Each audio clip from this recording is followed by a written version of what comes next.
Evening folks, this is Best in Slot with some really exciting news for Planet Zoo. Coming a week on Tuesday, we're going to get a brand new free update for all Planet Zoo players, Update 1.2. It will just automatically download a week on Tuesday on April the 7th.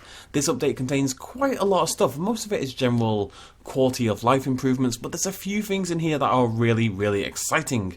Of course, in a week or two time when it comes out, I will go through those changes in the actual game, but for now we're going to go through them one by one and discuss them all a little bit as we do so.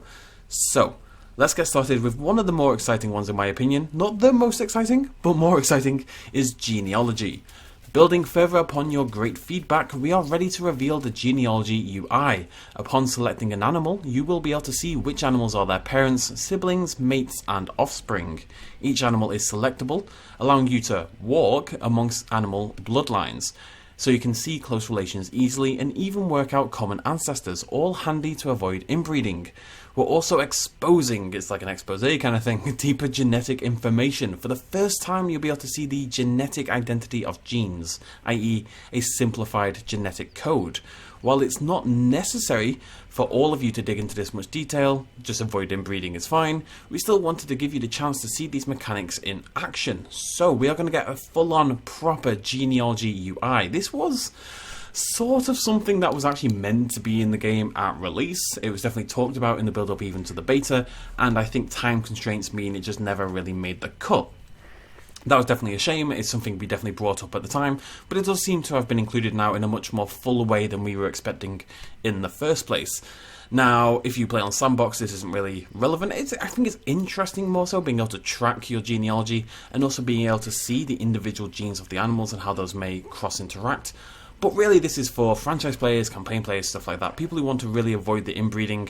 It's going to be a lot easier now to know which animals have to go where. This coupled in particular with the change we got in the last big patch, which allowed you to slow down animal aging, is going to make controlled animal populations a lot more satisfying and easy to handle.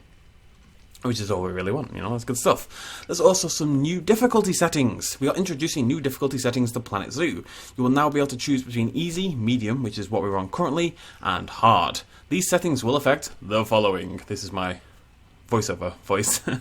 Whether animals get bored of enrichment items, that will now be hard difficulty only. That's a thing wherein over time, if an animal spends too much time with one enrichment item, it grows bored of it essentially. So you have to keep swapping your enrichment items around.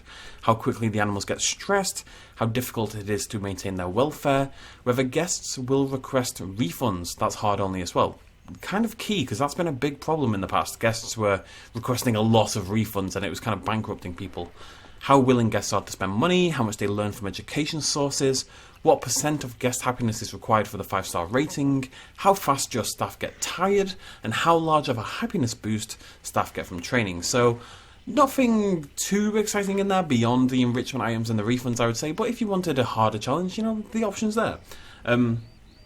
Personally, that's not the aspect of Planet Zoo that's ever really appealed to me personally. That's not really why I play the game. But if there's people out there that it does appeal to, then this is good stuff, high five, woo! When loading into a zoo in any mode, you will get the opportunity to choose from the 3 settings. For more information, you'll be able to select the question mark icon above the settings to learn what will change when you play, and you can also change the difficulty at any time via the settings while you're inside the zoo. So if you're on hard mode, you want a challenge, and you decide you want to be lazy instead, you can go ahead and knock it down a minute later, absolutely fine. Right, furthermore, we have changes to animal feeding. Since launch, we have received a lot of feedback regarding the way keepers feed the animals in your zoos. That feedback was, of course, that they don't. We thank you all for taking the time to explain to us the changes you would like to see to the system. Here's what's going to happen in this new update. Keepers will now fill feeding stations in a different, more efficient order by filling up the one that's closest to the keeper first, before moving on to the next one and so forth. I'm wondering if that will... Basically, at the moment, your keepers will focus on enrichment items over normal feeder items. I'm wondering if now proximity is going to be even more important than that. This is important, especially if you've got humongous exhibits. You don't want your keeper running to the other side of this massive safari zone to fill up your animals' feeders when they've had to walk past 10 feeders to do so. Keeper's food prep time has simplified, so it'll be the same for all habitats, regardless of number of animals and mix of species. Previously, that caused problems, apparently. New keeper thoughts have been added so that you can identify issues in your habitats easier. We'll have to see how that works out in the actual game itself, but that sounds promising. Animals in mixed species habitats will now be able to eat any upgraded versions of shared foods. Previously, food theft could cause intermittent hunger in some mixed habitats. Doesn't make too much sense to me, so let's look at the example. All animals that eat level 1 hay will be able to eat any upgraded version of hay.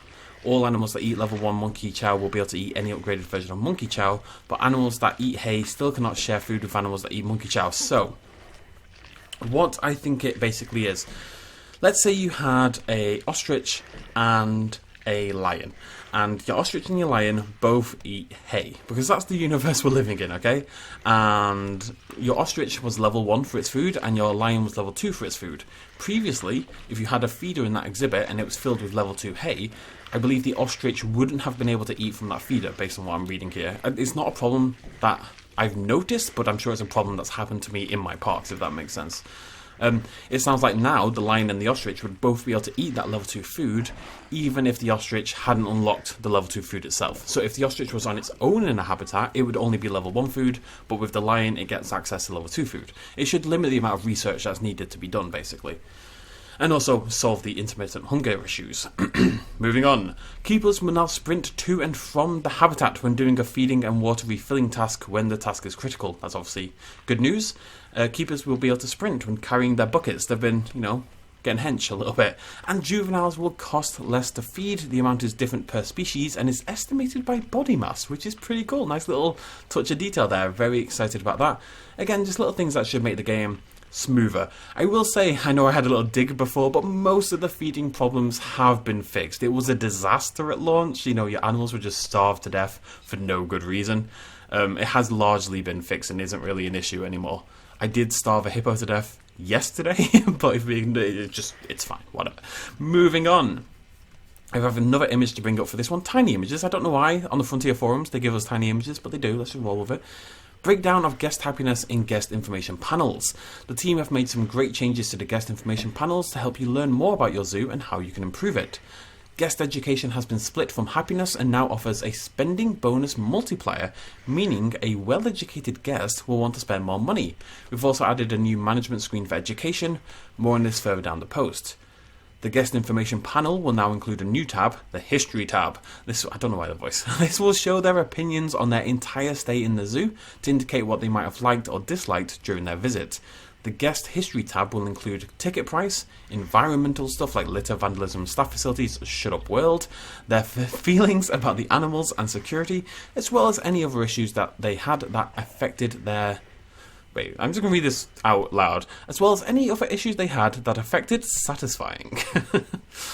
Guests' thoughts will now have timestamps on them, so you'll know how long ago a guest had that thought and whether it's still relevant or not. So if they had that thought, you could see it at the moment. That was English, I promise. And it was like, guest Bob Billio hates that the lion is dead. And you're like, well, I got rid of the dead lion 10 minutes ago, but now we know that, it's not a problem anymore.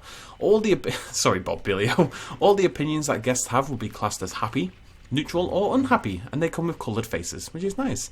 Guest history will not be applied retroactively. For it to be available, you'll need to play in that zoo for a while. So basically, as new guests enter the park, or your current guests experience more of the zoos, I will say zoos, it should update further on from that. Guests will now also display arrival date, projected leaving date, and the progress of their visit. Cool. Bearing in mind, our guests are in our zoos for like weeks at a time, just because of how the timescales work. This is all sounding really cool so far, though. Apologies about the noise outside. There's like a bus or something parked outside. I don't know why. Nobody is taking the bus anymore, but whatever. Let's move on. We're not at the most exciting one quite yet. There's a lot of stuff, though, isn't there? Guest Education Management tab. Oh, I want to talk about that. Just as a brief little thing, it mentioned that well-educated guests will want to spend more money. That's a really cool change. At the moment, the only reason in, say, franchise mode, or even in Korea, that I bother to educate my guests is A, if I think it makes the zoo look nicer, B, if I'm feeling educational, or C, because the quest wants me to. If educating your guests now has a direct influence on how much money they spend, that's going to make it a much more viable tactic in franchise mode, which is actually really, really important. So that's an awesome change. Right, so specifically about the tab. We have implemented changes to make guest education clearer. The guest education tab, which is found in Zoo management screens, will show the following. It will have a breakdown of the guest education rating, which includes the average guest education level. Which animal your guests have learned the most about. That's pretty cool. More information on audio guides, such as how many were sold over the last year, average time of the visit spent using the audio guide, and average number of species they've been educated about. This tab will also show more information about Zoopedia education research and vets that are doing advanced research. Advanced research, by the way, is something they need to explain better in the game. It's something we all figured out by talking about it on Discord, basically. Like, nobody really knew what it did at all. I'm still not really sure. In a separate tab, there will also be a breakdown of each animal and how well the education is performing, so you'll know exactly how well people are being educated about each individual animal in your zoo. That's going to make fixing education issues much more well targeted, which is awesome. And like I said, this will help highlight any issues with the layout of zoos and how it affects education. And there will be another tab for conservation boards.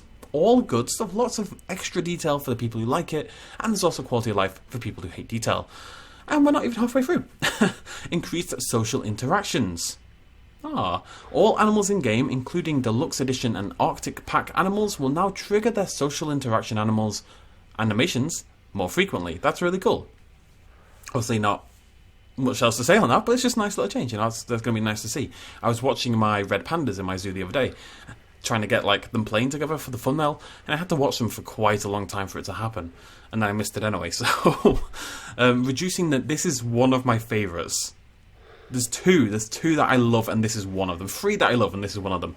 Reducing the negative impact of staff buildings. I was talking about this just the other day. After building a shell around your staff buildings, you know, when you build like the empty staff building and then you put like some wood on the side of it, or placing decorations around them, the negative impact radius will be reduced. The radius can be reduced by up to 50%. To get the full 50%, your scenery rating for the facility must be at 100. This has always bugged me a little bit. Because at the end of the day, most of the time you go to a zoo, you're kind of happy to see staff buildings. It's kind of interesting, I find.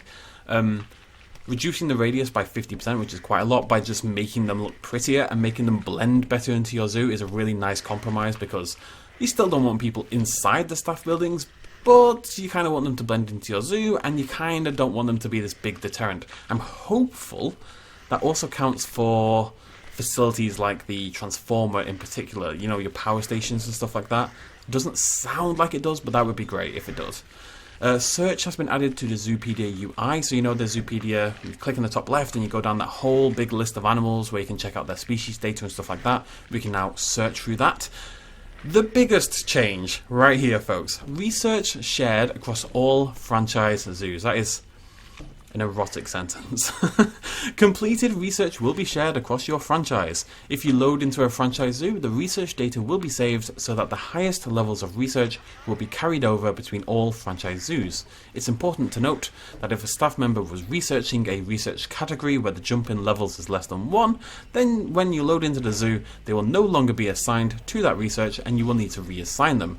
In comparison, the research should continue if, for example, they were researching level 1 Chinese pangolins and level 1 was completed in another zoo. When you load back into the zoo, they should be researching level 2.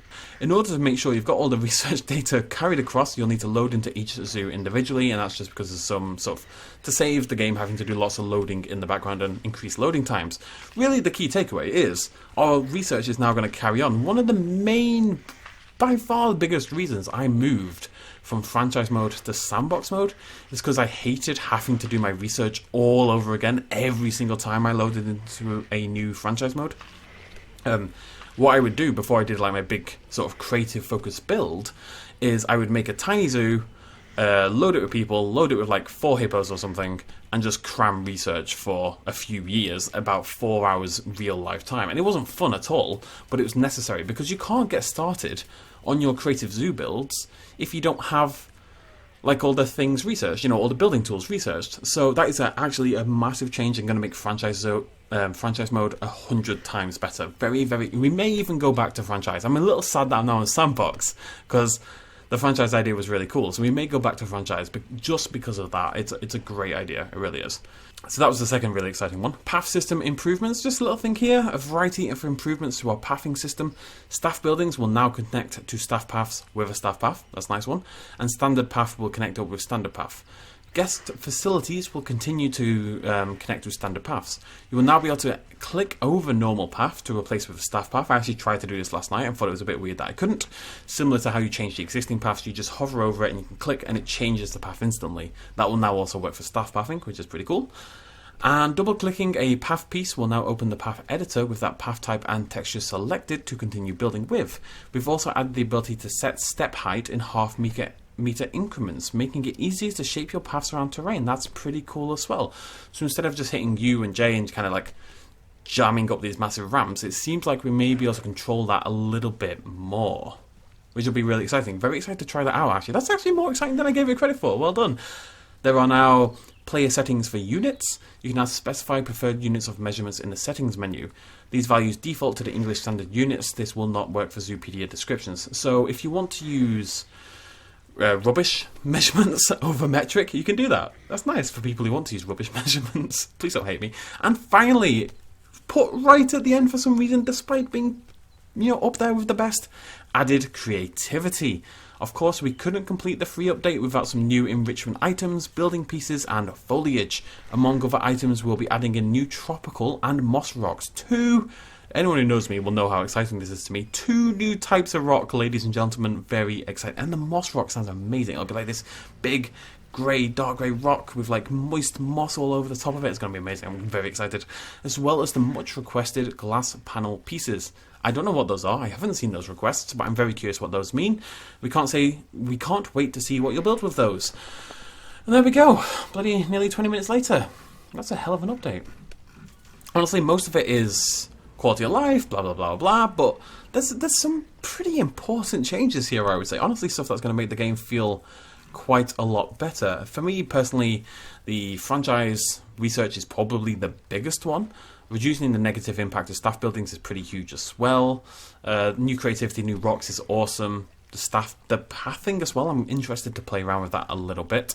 And of course the genealogy, that's going to make it really interesting to track these family trees across time and hopefully make it a little easier to avoid the inter-family boinky boinky. So shout out to Frontier, of course, giving us a nice big free update a week on Tuesday. Hopefully I got that right, a week on Tuesday, I believe. Shout out to Shantae, who's posted all this on the forums. I will link that down below if you want to go check out her article and you can read all that for yourselves.